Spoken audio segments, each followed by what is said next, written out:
तुम लोगों ने समझ क्या रखा है हमें? हम लोग कोई फुटबॉल नहीं है जो कभी इस पाले में तो कभी उस पाले में फेंका करते हो। हमारा कोई स्वाभिमान नहीं बचा है क्या? जाओ यहाँ से, किसी की जरूरत नहीं है हमें। चंचल जी ने गुस्से में कहा। उनकी आवाज इतनी ऊंची थी कि एक पल के लिए तो पूरे कमरे में सन्नाटा छा गया। लग ही नहीं रहा था कि इस कमरे में 7-8 लोग एक साथ बैठे हुए हैं। किसी ने भी कभी चंचल जी को इतने गुस्से में नहीं देखा था। उनका ये रूप देखकर तो खुद उनके पति नरेश जी भी हैरान थे, पर कर क्या सकते थे? ये तो एक ना एक दिन होना ही था। चंचल जी और नरेश जी एक बुजुर्ग दंपति जिनके 2 बेटे बहुए थे। बड़ा बेटा समर और उसकी पत्नी मानसी, और छोटा बेटा अभिनव और उसकी पत्नी जीविका अलग अलग शहर में नौकरी के चलते बस चुके थे।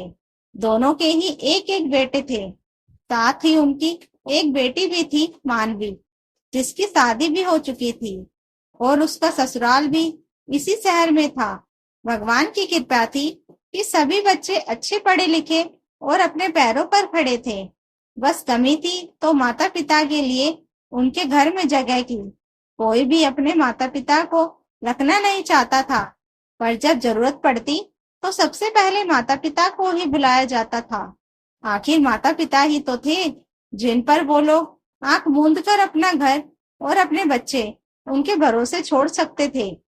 हालांकि चंचल जी और नरेश जी को भी ये बात समझ में आती थी, पर वो कुछ लोग कुछ नहीं कहते थे।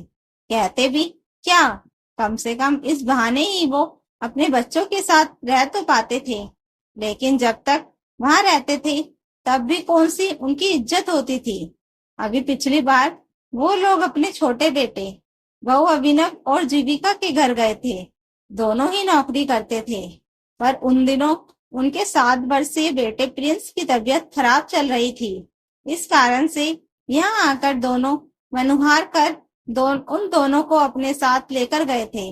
उन लोगों के घर पर आने के बाद दोनों बिल्कुल बेफिक्र हो गए थे।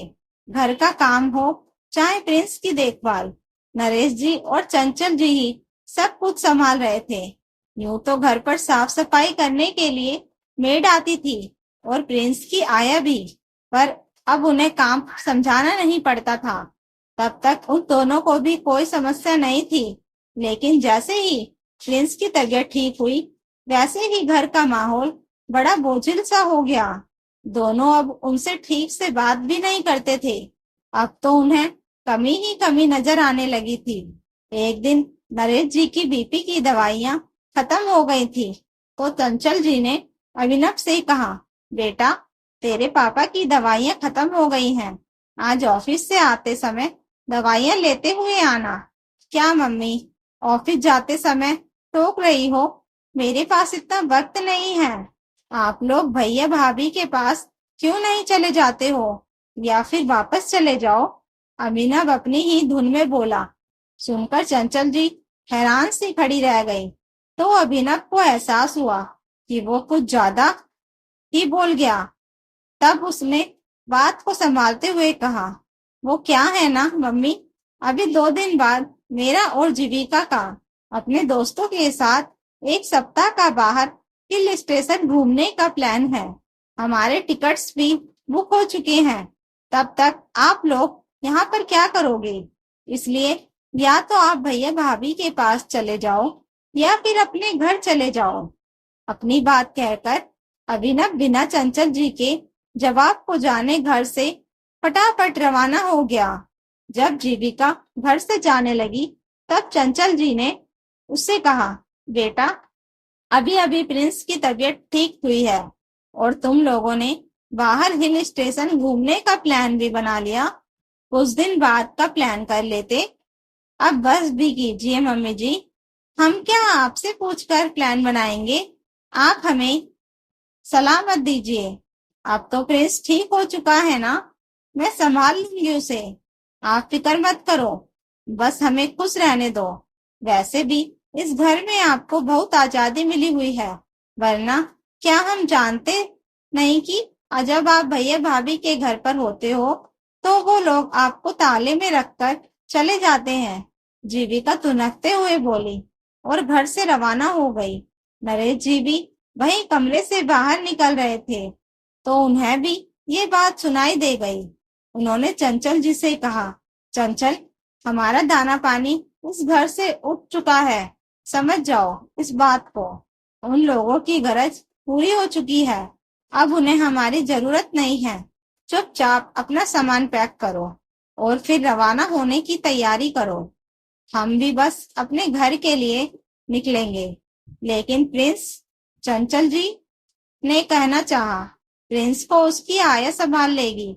वैसे भी अब उसकी तबीयत ठीक है। तुम अपने आप को और अपने स्वाभिमान को संभालो।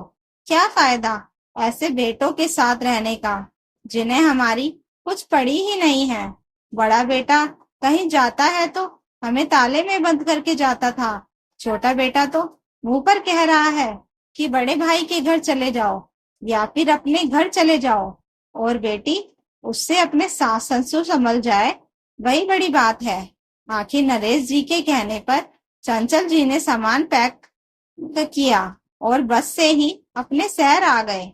लेकिन बावजूद भी उसके भी अभिनव और जीविका ने फोन करके भी नहीं पूछा कि वो लोग अपने घर पहुंचे या नहीं। उस बात को भी 2 साल हो गए, लेकिन आज अचानक सब लोग उन्हें लेने के लिए आ गए। दरअसल बड़ी बहू के मायके में उसके छोटे भाई की शादी थी। उसे 15 दिन के लिए मायके में रुकना था और छोटी बहू को ऑफिस की तरफ से 10 दिन की ट्रेनिंग के लिए बेंगलोर जाना था। पर ये दोनों के बच्चों की परीक्षा का वक्त था, इसलिए उन्हें चंचल जी और नरेश जी की जरूरत थी। दोनों अपनी तरफ से पूरी कोशिश कर रहे थे कि मम्मी पापा उनके साथ रवाना हो जाए, लेकिन उसी समय मानवी भी यहाँ आ गई। दरअसल मानवी का बेटा अभी 4 महीने का ही था, जो उससे अकेले से संभलता नहीं था और सास से उससे बना नहीं रखी थी जो वहां आकर रुक जाए। सबका अपना अपना लालच था, पर इस बार चंचल जी मन पक्का करके बैठी थी। माँ बाप हैं तो हर बार बेवकूफ बनने के लिए है क्या। आखिर उन्होंने अपना जवाब दे ही दिया, नहीं जाना हमें किसी के साथ भी। जब जरूरत होती है तो यहाँ बुलाने चले आते हो। मम्मी मम्मी पापा पापा करते हुए पीछे पीछे डोलना शुरू कर देते हो, और जैसे ही गरज पूरी हुई आप उसके घर जाओ, आप उसके घर जाओ करना शुरू कर देते हो।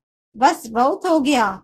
चंचल जी डांटते हुए बोली, अच्छा मम्मी, कोई बात नहीं, आप भैया भाभी के साथ नहीं जाना चाहती तो मेरे साथ चले चलो, मैं कर लूंगी आपकी सेवा। मानवी ने कहा, तू तो चुप ही कर, तू भी कोई कम नहीं है। अपने सास ससुर की तो सेवा कर नहीं पाई, हमारी क्या सेवा करेगी। तुम आजकल की पीढ़ी को बुजुर्ग बोझ जो लगने लग गए हैं। और कान खोलकर सुन लेना, हमारे पास कुछ नहीं है तुम लोगों के लिए। अपना घर खुद संभालो, अपनी जिम्मेदारी को खुद संभालो, हमसे उम्मीद मत करना। अगर मिलने आना चाहो तो आकर के मिल जाया करो, लेकिन इसके अलावा हमसे कोई उम्मीद मत करना। चंचल जी ने कहा, पिता एक बार डांटे तो माँ को मनाया जा सकता है, लेकिन आखिर जब इस बार चंचल जी ने ही रताड़ दिया तो किसी की हिम्मत नहीं हुई कुछ कहने की। सब अपना सा मुंह उठाए अपने अपने घर रवाना हो गए। तो दोस्तों, अगर आपको यह कहानी अच्छी लगी हो तो कमेंट करके जरूर बताइएगा, और नई कहानियों के लिए फेम टेल्स चैनल को सब्सक्राइब जरूर कर लीजिएगा। Thank you for watching.